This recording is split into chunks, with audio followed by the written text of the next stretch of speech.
안녕하세요. 오늘도 산살롱을 찾아주셔서 감사합니다. 한 번에. 실패 후 재혼해서 살고 있는 여성이에요. 저는 28살에 결혼해서 2년간의 결혼 생활을 끝으로 이혼했어요. 돌아보니 그 지옥 같은 시간을 어떻게 살아냈는지 진저리가 처지네요. 누가든 떠밀어서 결혼도 아니고 저도 나름대로 잘 거 다 재고 선택했던 결혼이었는데 막상 결혼해서 살아보니 이 사람이 정말 내가 알던 그 남자가 맞나 싶더라고요. 하지만 이미 식도 올렸고 혼인신고까지 한마당이라 물릴 수는 없었어요. 그래, 살다 보면 적응도 되고 서로 맞춰가며 살게 되겠지 이런 마음으로 버티고 버틴 인연이었네요. 하지만 참는 것도 한계가 있지 결국 안 되는 건 안 되는 거더라고요. 결국 몸도 마음도 너덜너덜해진 뒤에야 살기 위해 필사적으로 이혼을 선택하게 되었어요. 이혼하는 과정에서 저희 부모님은 많은 상처를 받으셨어요. 단지 내 자식이 이혼녀가 된다는 이유 때문이 아니라 남편과 시댁 식구들한테 엄청 시달림을 당했거든요. 이혼을 했던 과정을 생각하면 다시는 결혼 따위는 안 하고 싶었지만 사람 마음이 그렇지 않더라고요. 새로운 사람을 만나 지난 날의 상처가 치유되고 나니 두 번째 결혼까지 하게 되었네요. 다행히 두 번째 남편은 정말 좋은 사람이라서 저도 부모님도 행복한 나날을 보내고 있답니다. 이렇게 해피엔딩으로 끝났다면 제가 이렇게 사연을 보내는 일도 없었겠죠. 선연이든 악연이든 그놈의 인연이라는 게 어차피 즐기는 게 아니더라고요. 똥이 더러워서 피하려고 했는데 이놈의 똥덩어리가 3년이 지난 지금까지도 저를 괴롭히니 말이에요.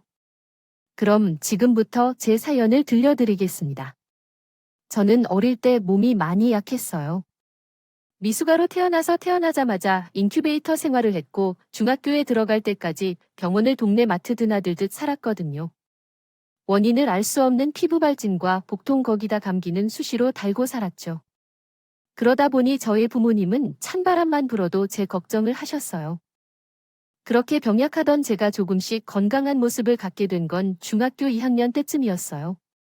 매번 환절기마다 감기에 걸려 골고루 썼는데 그해 처음으로 무사히 환절기를 지내게 된 거죠. 그 후로는 언제 그랬냐는 듯이 좀처럼 감기에 걸리는 일도 없었고 이유 없이 생기던 복통과 피부질환도 점차 잦아들기 시작했어요. 그래도 언제 다시 병원 신세를 지게 될지 모르기 때문에 부모님은 늘 제 건강을 주시하셨죠. 몸이 건강해지니 학교 생활도 즐겁고 모처럼 친구도 사귀면서 평범한 학창 시절을 보낼 수 있었어요. 특히 피부질환으로 노인들 피부처럼 쭈글쭈글했던 얼굴이 제 또래 아이들처럼 맑고 깨끗하게 변하자 감춰졌던 인물이 살아나기 시작했죠. 초등학생 때만 해도 아이들이 제 얼굴을 보고 괴물 같다며 놀리곤 했었는데 말끔해진 제 얼굴에 더는 놀리는 아이들이 없게 되었죠. 뿐만 아니라 저랑 사귀고 싶다고 대시를 해오는 남자 아이들도 있었어요. 마치 다시 태어난 느낌이었죠. 고등학교에 들어갈 무렵부터는 저 자신도 예전의 내 모습이 기억나지 않을 정도로 건강해진 모습에 익숙해졌어요. 외모에 자신감이 생긴 결과로 생활에서도 자신감이 넘치며 교류 관계가 좋아졌습니다. 대학 생활을 거쳐 직장 생활을 이어가면서 주변에서 성격이 좋다는 말을 듣는 삶을 살아왔습니다. 그런데 그때쯤 저는 첫 번째 남편을 만나게 되었습니다. 그 당시 저는 광고 대행업체에 다니고 있었는데 회사는 신생기업이었으며 규모도 크지 않아 동업체의 일을 수반하기도 했습니다. 남편은 저희 회사에 종종 일감을 넘겨주는 광고 회사에 다니고 계셨습니다. 이는 일종의 갑과 을의 관계였기 때문에 우리 회사에서는 남편의 회사에서 어떻게든 눈에 띄게 하려고 노력했습니다. 그러나 문제는 남편의 회사에서의 갑질이 상당히 대단했다는 것이었습니다. 남편이 다니는 회사에서 일해본 사람들은 이야기를 나누며 그곳을 떠날 생각도 하였죠. 이에 나선 담당자가 나오지 않아 결국 입사 2년차 당시 저로서는 그 업무를 맡게 되었습니다. 대표님, 제가 아직 입사 2년차인데 이 일을 어떻게 책임지고 수행해야 할까요? 최소한 대리급으로 승진시켜 주셔야 납득이 될 것입니다. 너희가 그런 것을 몰라서 종용하는 거 아니야? 그러나 모두들 도전하지 못한다고 하더군요. 윤 대리는 급성식도염으로 병원에 입원 중이고 성 대리는 지난달 이혼 후 자식을 혼자 키우느라 잠을 이루지 못하고 있고 박 과장은 이전 그 업무를 맡았을 때 화병으로 회사를 그만둘 것이라고 말린 것이 정확합니다. 따라서 윤아 씨, 너는 친절한 성품 때문에 일을 맡아야 할 것이고 걱정이 있다면 당신은 윤대리를 승진시키고 유나 씨에게 책임을 맡기면 된다. 그러면 이 일이 끝나면 휴가와 보너스도 주도록 하니 부탁드립니다. 방심할 일 없이 일상에서도 대리급 업무를 수행하던 중 큰 걱정이 없었습니다. 그러나 호감을 얻어야 했던 것은 대접이었습니다. 그 담당자는 술을 좋아하시는 분이었기 때문에 즐거운 접대도 있었지만 저희 책임자는 이를 감당할 수 없는 처지였습니다. 게다가 맥주 한 병으로도 증류되는 나의 주량은 거기에 더 큰 우려를 더했습니다. 그러나 그때 올라온 좋은 소식이 있었습니다. 그 담당자가 젊은 대리로 교체되었다는 소식이 들렸는데 예전 담당자는 거래처에 말이 많아져 커미션을 뗐으며 무분별한 대접으로 인해 손해를 봤다는 얘기였습니다. 새로운 담당자는 30대 초반의 대리였고 그가 곧 나의 첫 번째 남편이었습니다.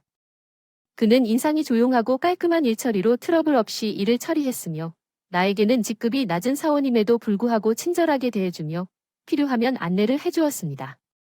예전 담당자는 제 작업 과정에 대해 간섭해 민폐를 끼치던 반면 새로운 담당자는 저에게 친절했지만 이는 제게만 적용되는 것이 아니란 것을 나중에 깨달았습니다. 제가 야근을 할 때마다 남편은 굳이 회사로 와서 야식을 사오거나 필요한 경우 병원에 왕래하여 응원해 주었습니다. 처음에는 제가 사원이라 나이 든다며 걱정했지만 작업을 진행하면서 그런 건 아니었음을 알았습니다.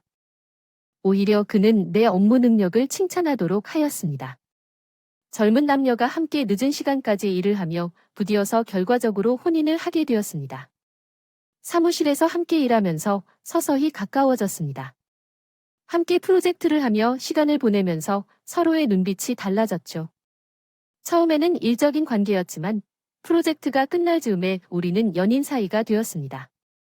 프로젝트가 성공적으로 마무리되자 대표님은 약속했던 대로 포상금과 3일간의 휴가를 주셨어요. 그 결과 주말을 포함해 5일 동안 쉴 수 있었고 휴식을 즐겼습니다. 주말에는 남편과 데이트를 하고 나머지 3일 동안 평소 잠을 제대로 못 잤던 만큼 푹 잘 수 있었어요. 그러나 휴가가 끝나고 회사에 복귀하니 동료들의 시선이 다르게 느껴졌어요. 남편이 제 사귄다고 얘기했다는 소문이 퍼져서 그랬던 것 같았어요. 이 사실을 회사 동료들에게 알리면 어떨지 걱정되었지만 사실 우리가 서로 연애를 하는 것이 아니었고 이런 상황에 책임을 떠넘길 생각은 없었어요.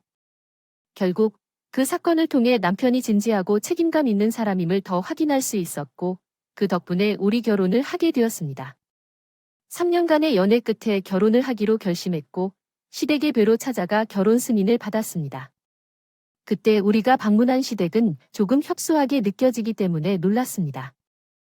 그리고 화장실에 있는 냅킨 대신 두루마리 휴지를 보고 더욱 놀랐어요. 남편은 어릴 적부터 그런 환경에서 자랐기 때문에 이런 습관이 이상한 것이라는 걸 몰랐다고 말하였죠. 아버지가 절약정신이 강한 분으로서 환경을 생각하시며 가지신 습관이 물건들을 아끼고 재활용하는 것에서 나타났습니다. 그렇게 함께 알아간 믿음과 존중이 결혼으로 이어졌습니다. 부득이하게 정확한 구조로 다시 작성하면 다음과 같습니다. 아들은 자식들도 가지고 살 수 있기 때문에 부모님을 데리고 살 필요는 없죠. 하지만 저는 다릅니다. 저의 부모님 모시고 살아야 할 것 같습니다.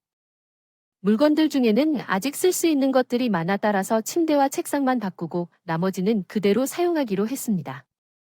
신혼살림을 준비하는데 50만 원도 들지 않았어요. 부모님을 부영해서 사는 것처럼 보일 수는 있지만 사실은 부모님께 받는 것과 다를 바 없습니다. 부모님은 집세도 내주시고 식사도 챙겨주시며 앞바퀴 매달려주시고 차까지 대여주셔서 건전히 살 수 있게 해주셨어요. 그래서 매달 어느 정도 부모님을 위한 생활비를 내자고 남편에게 말했더니 생활비를 준비하자니 무슨 말이냐고 하십니다. 부모님에게 도움이 필요하면 도와주는 것이 당연한데 왜 우리가 돈을 내야 한다고 할까요? 자기는 부모님에게도 뭘 했다고 할까요? 모든 것은 엄마가 다 했고 그뿐이죠. 왜 우리가 부양비를 내야 하나요? 우린 자기 부모님을 부양하기 위해 돈을 받았다면도 하나요? 아니요. 엄마에게 차도 태워줄 정도로 돈을 쓰지도 않았는데 다는 이야기예요. 넓은 집을 쓰는데 월세도 내지 않더군요. 부모님이 자식의 일에 다 투자하고 있는데도 우리는 아무것도 하지 않고 있는데 우리 부모님으로서 맞는 거니까 이야기한다고요. 정말 자식한테 많은 것을 받은 부모님도 편안하게 살 수 있어야 할 것 같아요. 하지만 남편은 아직도 부모님은 뭐라고 해요. 그 역할을 맡아준다고 하겠지만 남편은 그냥 부모님만 나이 든 사람들로서만 생각하고 있을 뿐입니다. 밥값을 받는 부모님을 봤어요.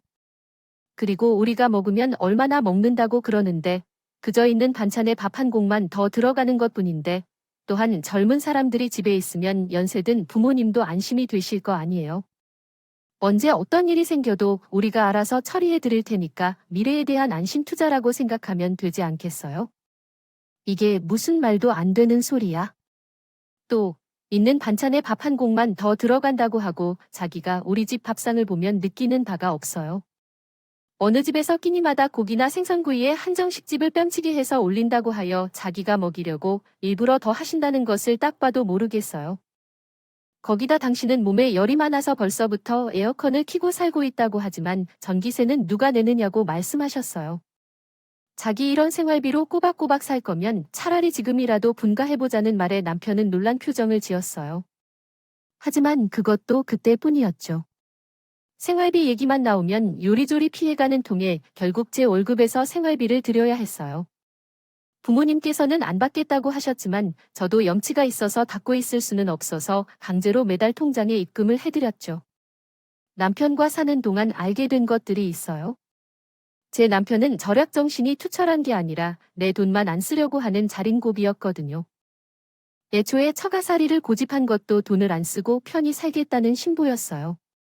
하나를 보면 열을 안다고 결혼 뒤 회사 동료들과는 이야기와 집들이 때 남편 회사 동료들이 했던 말을 조합해보니 그런 결론이 나왔어요. 결혼하고 반년 정도 지난 무렵 부장님이 저를 따로 회의실로 부르셨어요. 요나 씨, 내가 이런 말을 한다고 불쾌해하지 않았으면 좋겠어. 내 남편 말이 정도가 지나치다고 생각해서 그러는 거야? 우리가 그쪽 회사 하청을 받고 있어서 그동안 말을 못했는데 매번 우리 법인카드를 가져가서 게임을 구입한다는 말을 들었어요. 지난번에는 마트에서 장을 봤는데 유나 씨도 알았어. 네, 마트에서 장을 봐라고 하면서 저희는 제 친정에 살고 있어서 장 보는 것은 엄마가 하시는 거라고 답했어요. 그러니 남편이 마트에 갈 일은 없어요. 혹시 잘못한 건 아닌가요? 그런 게 아니야. 이번이 처음은 아니야. 그동안 액수가 적었기도 하고 쪼잔하게 그런 걸로 말 꺼내기도 뭐해서 말 안 했던 거지. 유나 씨가 남편한테 말 좀 잘해보라며 말의 내용을 듣지만 너무 창피해 얼굴이 붉어졌어요. 그리고 한편으로는 불안한 생각도 들었어요. 우리 집에 쓸 물건을 샀다면 혹시 두 집 살림을 하고 있는 건지 하는 생각이 들어서 남편에게 법인카드 얘기는 하지 않고 그냥 남편 뒤를 밟았어요. 그러자 남편이 퇴근길에 대형마트에 들어가더라고요. 그리고 미리 약속을 한 건지 웬 여자와 다정하게 카트를 밀며 장을 보기 시작했어요. 여자 얼굴을 못 봤지만 그 모습의 다리로 봐서 저보다 어려 보이더라고 하더라고요. 그리고 그 모습으로 힘이 빠져서 휘청했지만 그렇게 계속 따라가야 했어요. 한우 코너에서 이것저것 골라 담기 시작하더니 수산물 코너에서부터 모든 회까지 골랐다는 것을 보고 오늘이 어떤 날인가 싶었어요. 그렇게 장을 보고 나온 남편과 여자는 택시를 불러 타고 갔어요. 저도 노출세라 택시를 타고 뒤를 밟았죠. 그런데 도착해보니 다름이 아닌 시대가 피지더군요. 택시에서 물건을 꺼내는 여자의 얼굴을 보니 어이없게도 신우이였어요. 남매는 고기며 회술까지 한가득 담긴 박스를 2개나 들고 집으로 들어가더군요. 제가 남편한테 전화를 걸어보니 남편이 남동생 생일이라서 시댁에서 저녁을 먹고 간다고 하더라고요. 거기까지는 그렇다 쳐요. 그날 밤 남편이 직업을 열어보니 이 놈의 인간이 마트에서 장 본 걸 우리 회사 법인카드로 긁었지 뭐예요. 하청에 들어오면 접대 차원에서 종종 남편의 회사 실무 담당에게 법인카드를 빌려주곤 하는데 그걸 이 놈이지 사육 챙기는데 쓰고 있는 거예요. 웃기는 건 우리 집에는 껌 한 통 안 사오면서 자기 식구들 먹이고 입히는 데만 남의 법인카드를 쓴다는 거죠. 물론 그런 카드로 극은 물건을 받고 싶은 생각은 없지만 남편의 마음 씀씀이에는 화가 났어요. 먹고 자고 쓰는 건 내 부모 돈으로 하고 챙기는 건 자기 부모랑 형제들만 챙기는 셈이니까요. 그래 놓고는 생활비 몇 푼 내면서 그 난리를 치다니. 여보, 지금까지 이런 식으로 우리 회사 법인카드 써온 거 모르다니 이렇게 하면서 자기네 가족들 먹을 고기랑 회수를 사느라 기가 막혀서 정말 왜 그렇게 귀찮게 이런 걸로 회사 사람들한테 말 듣게 만드는 건데 자기 돈 있잖아. 자기 식구들 먹일 거는 자기 돈으로 사야지 왜 남의 회사 공금으로 쓰냐고? 어차피 접대용으로 준 건데 내가 뭘 산다고 무슨 상관이야? 왜 자기네 회사에서 뭐라 그래? 아참, 지금까지 누구 덕분에 일감 얻어먹고 사는데 뒤에서 그딴 소리를 해 자기가 신경 쓰지 마. 내가 알아서 처리할 테니까 일감이 떨어져 봐야 자기들의 잘못을 알겠지. 앞으로는 그쪽에 일 안 줄 테니까 알아서들 하라고 해. 뭐, 당신 제정신이야?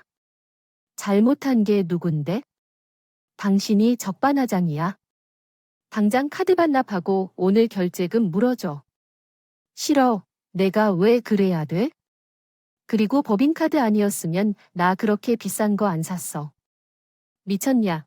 내 돈을 주고 투쟁 한우를 먹게 남의 돈이니까 먹는 거지. 카드 반납하고 돈을 내라고 했다. 안 그럼 당신 정말 후회하게 될 거야. 제 친구에도 불구하고 남편은 카드 받는 법커녕 멋대로 카드를 써댔어요. 그리고 얼마 후 회사에서 잘리게 되었죠. 우리 회사가 남편의 회사에서 하청을 받을 수 있었던 건 제 남편도 의미 아니었어요. 회사 대표들끼리 사돈지간이라서 애초에 공생관계로 시작된 협업이었으니까요. 그걸 모른 채 갑질을 했던 남편은 전임자가 그랬던 것처럼 단칼에 잘려나갔어요. 뿐만 아니라 그간 남편이 쓴 법인카드 금액을 변성하고 동정업계에 발도 못 붙이게 돼 버렸죠. 어떻게 보면 자업자득이었어요. 문제는 회사 내에서 제 입지였죠. 제가 직접 일을 벌인 건 아니었지만 제 남편이 회사에 물의를 일으킨 거라서 만약 모른 척 할 수가 없었어요. 사람 속을 주머니 뒤집듯 뒤집어 보일 수도 없으니 남편이 사용한 법인카드가 저와 무관하다는 걸 증명할 방도가 없었거든요. 물론 대표님도 그렇고요.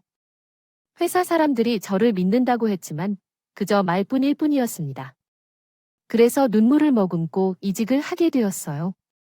퇴사 후에도 바로 이직한 제게는 달리 남편은 이후 취직을 하지 못했습니다. 여러분들이 남편의 이력서를 확인했지만 남편이 저지른 실수가 이미 업계에 퍼져 있어서 아무도 남편을 받아들이지 않았습니다. 그럼에도 불구하고 남편은 억울해했어요. 내가 수업을 해먹은 것도 아니고 그런 사소한 이유로 인생을 망가뜨리다니. 자기 회사에 나 좀 넣어주면 안 돼? 신입은 몰라도 경력직은 넘겨주는 거잖아. 응, 나 좀 넣어주라. 내가 누구 때문에 잘 다니던 직장까지 나와서 이직을 했는데 당신을 우리 회사에 추천하고 내가 미친 것 같아. 당신이 뭘 믿고 그런 짓을 해? 아니, 애초에 남의 돈으로 그런 걸 사먹겠다고 한 거지. 당신이 이해가 안 가. 그거 남의 돈이야? 자기처럼 돈 아끼는 사람이 어떻게 남의 돈을 그렇게 퍼부어? 그게 무슨 절약이야? 도둑놈 같다. 난 앞으로 당신이랑 일적으로 관련되고 싶은 생각은 없으니까 내 도움을 받을 생각은 꿈도 꾸지 마라. 그리고 앞으로는 생활비도 꼬박꼬박 내. 우리 아빠 차 탈 때는 기름값 정도는 자기 돈으로 내고 남보다 더 하네.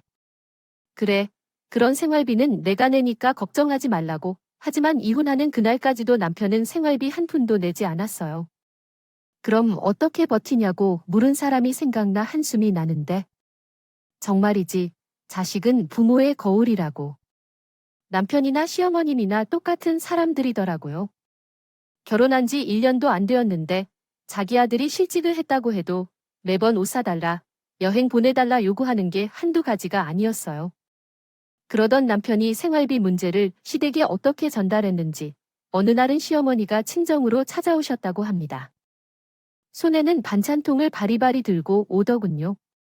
내가 내 남편 실직했다고 밥도 먹지 말라 했다며 내가 직접 밥 사다 줘야지 먹일 밥을 가져왔다. 안 사돈이라도 그러는 거 아니야? 아들처럼 데리고 살 거라고 한 사람이 누군데 직장에서 쫓겨났다고 밥도 안 주고 구박을 하냐? 내가 그 소리를 듣고 눈물을 흘렸습니다. 어떻게 사람이 이렇게 될 수 있어요? 인정머리 없이 사돈. 무슨 오해가 있었는지 모르지만 그런 일 없습니다. 왜 사유밥을 굶겨요? 직장이만 해도 혹여실직했다고 기죽을까봐 그 일을 입에도 안 넣었습니다. 아니 그럼 내 아들이 거짓말이라도 했다는 건가요? 사돈이 이렇게 앞뒤가 다르니 내 아들이 날 찾아와 배고프다는 소리를 하죠. 어머님, 저희 무슨 말을 했는지 모르겠지만 그게 사실이 아니에요. 어제 저녁만 해도 사회를 먹인다며 저희 엄마가 갈비찜 해주셨어요. 혼자 숯불 갈비 5대나 떼는 사람을 어떻게 굶게 하나요? 오냐, 너 말 잘했다. 지금 내 아들네 집밥총 됐다고 나한테 시위하는 거지.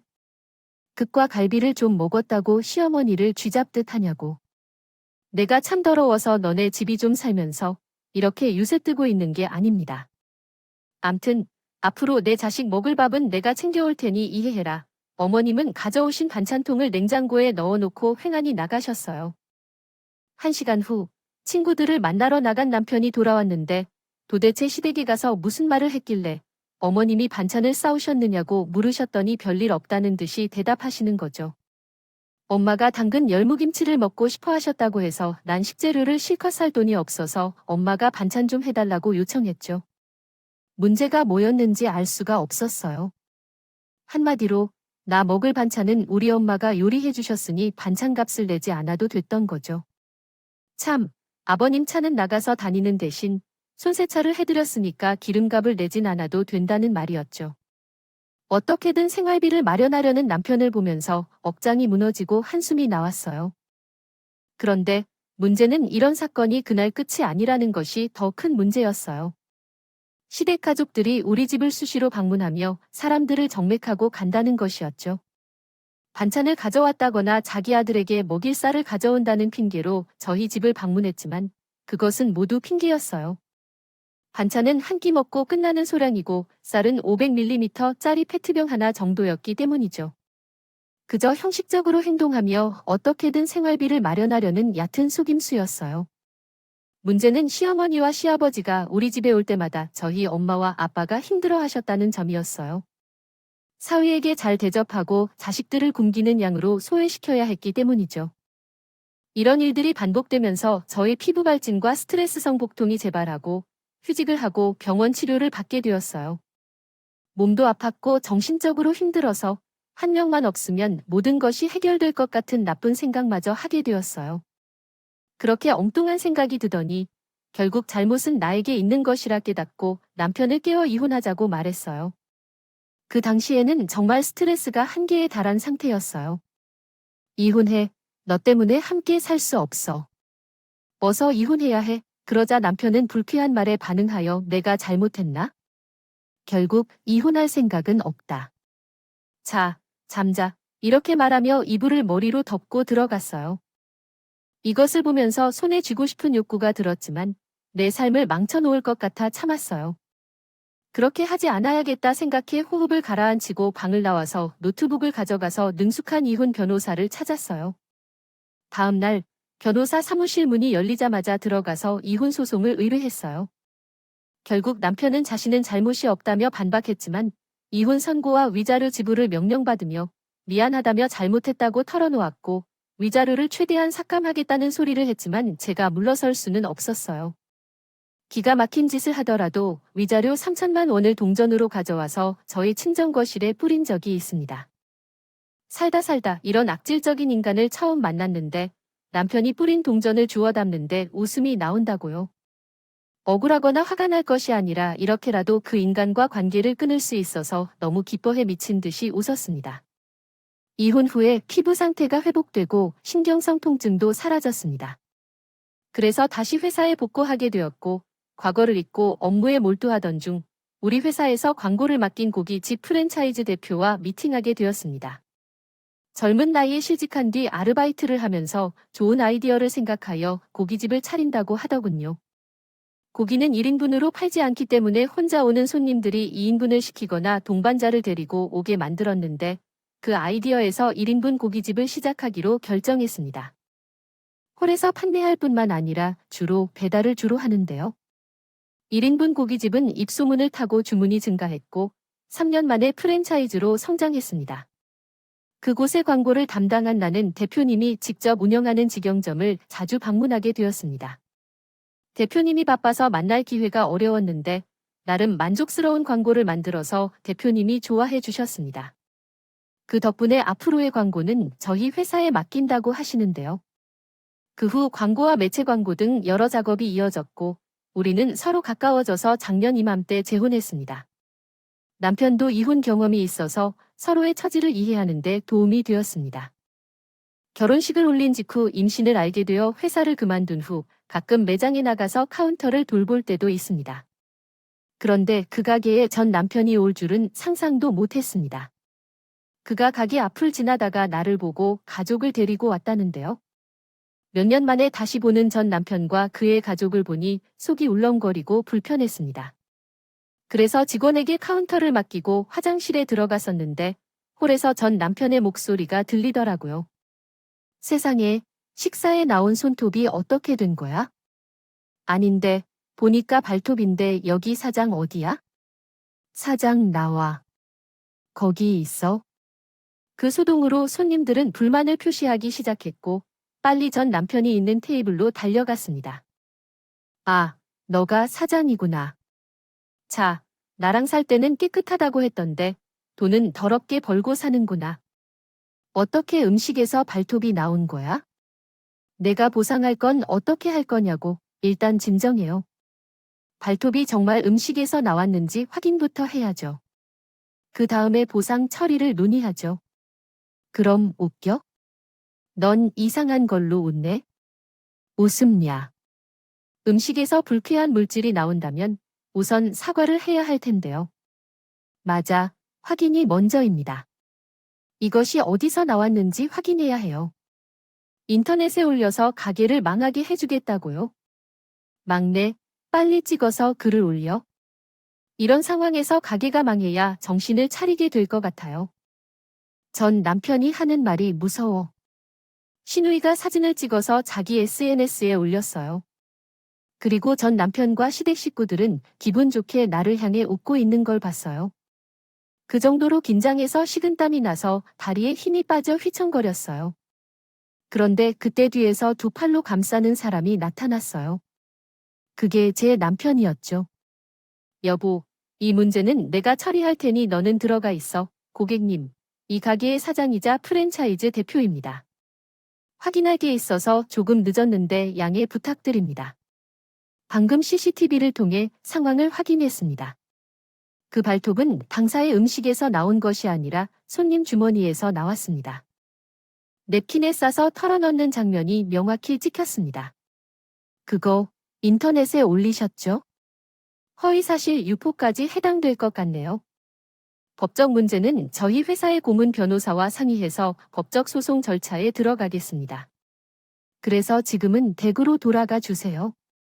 나가실 때 발톱 문제는 적절히 해결해 주셔야 합니다. 발톱은 본인이 스스로 넣은 것이니까요. 아니, 그렇게까지 하시나요? 장난 좀 그만하세요.